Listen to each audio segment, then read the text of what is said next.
1971 में भारतीय सैनिक बांग्लादेश लिबरेशन वॉर में लगे हुए थे। तब इंडियन आर्मी ने ये डिसाइड किया कि वो राजस्थान के जैसलमेर जिले में लोकेटेड पाकिस्तान बॉर्डर की तरफ के सैनिकों को भी बांग्लादेश की लड़ाई में लेकर जाएंगे। जिससे हुआ यूं कि पाकिस्तान बॉर्डर के पास सिर्फ 120 इंडियन सोल्जर ही रह गए। अब ये बात पाकिस्तान की गवर्नमेंट को पता चली तो उन्हें लगा कि ये सही मौका है भारत पे हमला करने का, और बस यही सोचकर पाकिस्तानी आर्मी रातों रात वॉर करने निकल पड़ी, वो भी अपने हजारों सैनिक, आधुनिक हथियार और टैंकों के साथ। अब ये बात जब इंडियन गवर्नमेंट तक पहुंची तो वो सोच में पड़ गई कि आखिरकार इतने बड़े दुश्मन को कैसे हराया जाए, क्योंकि उस वक्त फाइटर प्लेन रात में वॉर करने के लायक नहीं हुआ करते थे। इसलिए लड़ाई करने के लिए उन्हें सुबह तक का इंतजार करना पड़ता था, और अभी तो बॉर्डर पे 120 सोल्जर ही थे। जिस वजह से फिर इंडियन गवर्नमेंट ने भारतीय सेना के हेड कुलदीप सिंह चांदपुरी जी को कॉल किया और उनसे कहा कि अभी रात का वक्त है और हमारे पास सैनिक भी कम है, तो आप पीछे हट जाइए, सुबह होते ही हम सारा मामला संभाल लेंगे। लेकिन कुलदीप सिंह जी जानते थे कि अगर अभी पाकिस्तानियों को नहीं रोका गया तो वो भारत में घुसकर और भी ज्यादा तबाही मचाएंगे। इसलिए उन्होंने वॉर लड़ने की ठानी और सुबह होते ही फाइटर प्लेन को भेजने को कहा। अब उस समय कुलदीप जी की सेना के पास बस नॉर्मल से कुछ छोटे मोटे हथियार थे और सिर्फ 3 लैंड माइन्स थे, जिससे वो किसी भी टैंक को ब्लास्ट कर सकते थे। अब इतने कम रिसोर्सेज के साथ जंग जीत पाना नामुमकिन था, इसलिए उन्होंने दुश्मन को साइकोलॉजिकली अपनी जाल में फंसाने का सोचा और उन्होंने तुरंत ही अपने तीनों लैंड माइन को बॉर्डर के पास बिछा दिया और बाकी हर तरफ टिफिन बॉक्स में कुछ पत्थर भर के उन्हें जमीन में बिल्कुल लैंड माइन्स की तरह ही बिछा दिया। अब इससे हुआ कुछ यूं कि जैसे ही दुश्मन के सैनिक अपने टैंकों के साथ इंडिया के बॉर्डर में अंदर घुसने की कोशिश करने लगे, वहीं उनके 3 टैंक तबाह हो गए। इससे पूरी पाकिस्तानी सेना में डर फैल गया और वो अपने एक्सपर्ट की हेल्प से सारे लैंड माइन को एक एक करके निकलवाने लगे। और जब वो लैंड माइन समझकर टिफिन को जमीन से निकालने में लगे हुए थे, तब सारे इंडियन सोल्जर्स उन्हें चारों ओर से घेर कर अपनी गोलियां बरसाने लगते थे। अब इस चीज से वो पूरी तरह से परेशान हो चुके थे, क्योंकि जिस चीज को निकालने के लिए वो अपनी जान की बाजी लगा रहे थे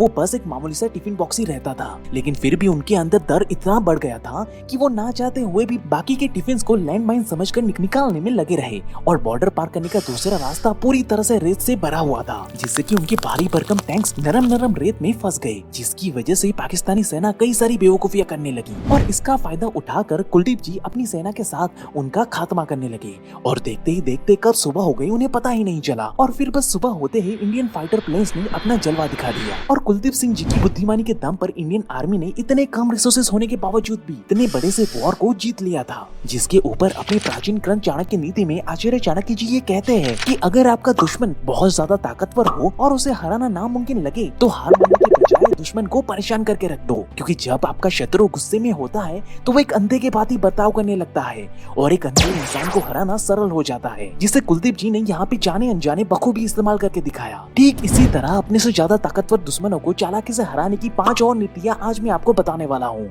जिसे बारीकी से समझने के लिए मेरे साथ आप वीडियो के अंत तक बने रहे। So hey beautiful people, welcome to Fundoo programming. मैं हूँ आपका दोस्त फंडू बॉय। वहीं चाणक्य जी ये बताते हैं कि अपने से ज्यादा ताकतवर दुश्मन को हराने के लिए कभी भी उन पर अपना पहला वार हथियार से ना करें, बल्कि सबसे पहले शत्रु को अपनी कूटनीति में फंसाएं, फिर उनकी शक्ति को उनके ही विरुद्ध इस्तेमाल करें, और जब शत्रु कमजोर पड़ने लगे तब उन पर अपने पूरे बल से प्रहार करें, जिससे कि विजय 100% आप ही की होगी। जैसे कि सन 1711 में स्पेनिश सक्सेशन के युद्ध के दौरान अंग्रेजी सेना के प्रमुख ड्यूक एक मुख्य फ्रांस के किले को नष्ट करना चाहते थे, क्योंकि वो किला फ्रांस में एक बहुत ही इंपॉर्टेंट रूट को प्रोटेक्ट करता था। अब यहाँ ड्यूक ये सोचने लगे कि अगर उन्होंने इस किले को तोड़ा तो फ्रांस के लोगों को ये एहसास हो जाएगा कि वो उनकी तरफ जंग करने के लिए आगे बढ़ रहे हैं, जिससे कि दुश्मन सेना को युद्ध के लिए तैयार होने का समय मिल जाएगा और वो ड्यूक की छोटी सी सेना को आसानी से हरा देंगे। इसलिए उन्होंने यहाँ पे अपनी बुद्धि का इस्तेमाल किया और ड्यूक ने खुद किले को चारों ओर से घेर लिया और ये अफवाह फैला दी कि किले पर कब्जा करके वो किसी सीक्रेट मिशन को पूरा करना चाहता है। जिसके बाद हुआ कुछ यूं कि फ्रांस के लोगों ने खुद ही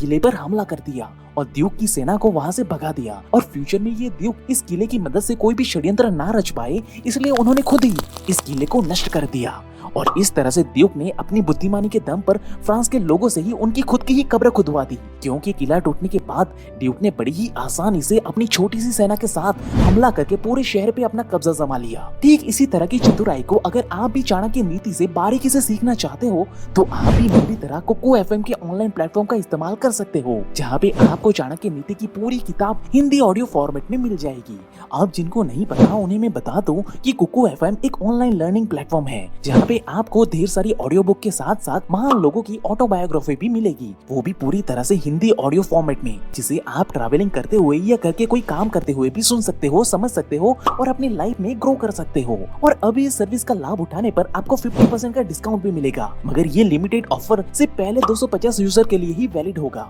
इसलिए जल्दी से चाहिए और इस कूपन कोड का इस्तेमाल करके कुकू एफएम के साथ आज से ही अपनी लर्निंग की जर्नी को स्टार्ट कीजिए। वहीं आचार्य चाणक्य जी ये बताते हैं कि जब दुश्मन हद से ज्यादा ताकतवर हो तब उस पर इस कदर नजर रखनी चाहिए जैसे एक शेर अपने शिकार पे नजर रखता है। इससे आपको समय होते अपने शिकार को दबोचने में सफलता होती है। जैसे कि 2009 में चाइनीज गवर्नमेंट ने अफ्रीका के कंट्री यूथोपिया में कई सारे पैसे इन्वेस्ट किए और $200 मिलियन का अफ्रीकन यूनियन हेडक्वार्टर बिल्ड करके यूथोपिया को गिफ्ट कर दिया। अब ये गिफ्ट पाकर यूथोपिया की गवर्नमेंट काफी खुश थी, लेकिन फिर 2017 में कुछ टेक्नीशियन ने ये नोटिस किया कि रात में जब बिल्डिंग्स में कोई नहीं होता है तब बिल्डिंग के सर्वर से बहुत सारे डेटा चाइना के एक शहर शंघाई में चले जा रहे थे। तब टेक्नीशियन ये देखकर परेशान हो गए, क्योंकि किसी कंट्री की सेंसिटिव इंफॉर्मेशन कोई दूसरी कंट्री एक्सेस करे, ये बात बहुत ही डरावनी थी। फिर जब इस बात की जांच की गई तो पता चला कि चाइनीज गवर्नमेंट के फंड से बनाई गई इस बिल्डिंग में जगह जगह पर कैमरास और माइक्रोफोन्स लगे हुए थे, जिससे कैप्चर की गई डेटा को चाइनीज गवर्नमेंट अपने एडवांटेजेस के लिए 5 सालों से यूज कर रही थी,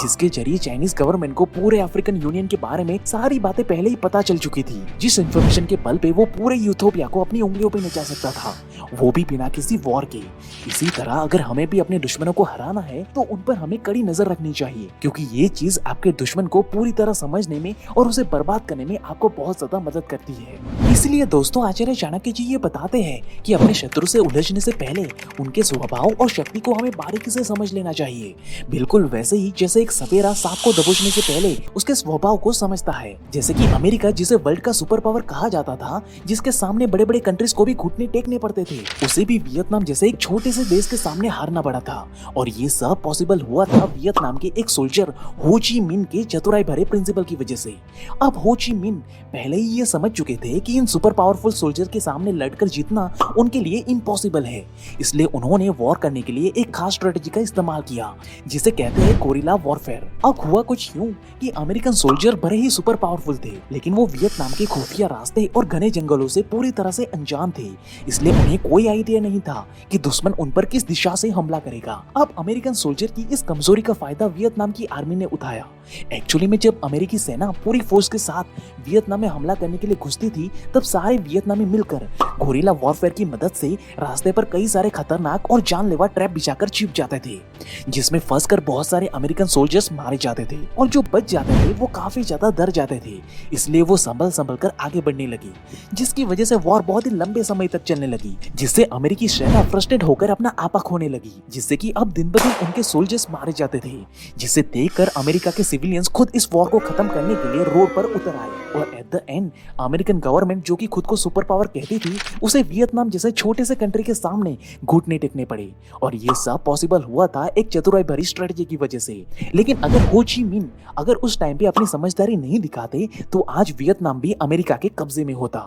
वहीं अगली नीति में आचार्य चाणक्य जी ये बताते हैं कि अपने से ज्यादा ताकतवर शत्रु को हराने के लिए हमेशा दुश्मन की कमजोरी जानने तक उससे दोस्ती बनाए रखे, जिसे भेद नीति भी कहा जाता है। जैसे कि अंग्रेजों ने जब भारत पर कब्जा करना शुरू किया था, तब उन्होंने अपने से ज्यादा ताकतवर राज्य को जीतने के लिए एक चाल चली थी। वो अपने से ज्यादा ताकतवर राजा से दोस्ती के लिए उनके महल में जाते थे और उनसे दोस्ती का हाथ बढ़ाते थे। यहाँ तक कि अंग्रेज उन्हें अपनी दोस्ती साबित करने के लिए अपने कुछ सबसे जाबाज आर्मी को दे देते थे, ये कहकर कि जरूरत पड़ने पर हमारी ये आर्मी आपके साथ युद्ध में खड़ी होगी। ये देखकर राजा बड़े खुश हो जाते थे, क्योंकि उन्हें लगता था कि अंग्रेज सच में उनसे दोस्ती करना चाहते हैं। ये सोचकर ही वो अंग्रेजों को अपने राज्य में बिजनेस करने की परमिशन या फिर टैक्स ना देने की छूट भी दे देते थे। लेकिन इस दौरान अंग्रेज राजा के ऊपर पूरी तरह से नजर रखते थे और सही समय आने पर वो अपने उन जाबाज सिपाहियों को महल में रहकर ही राजा को मार डालने का हुक्म देते थे। और इसी ट्रिक के इस्तेमाल से अंग्रेजों ने बहुत ही कम समय में भारत में मैक्सिमम जगहों पे अपना कब्जा जमा लिया था। सिमिलरली अगर आज हम देखेंगे तो आज चाइना भी कुछ ऐसा ही कर रहा है।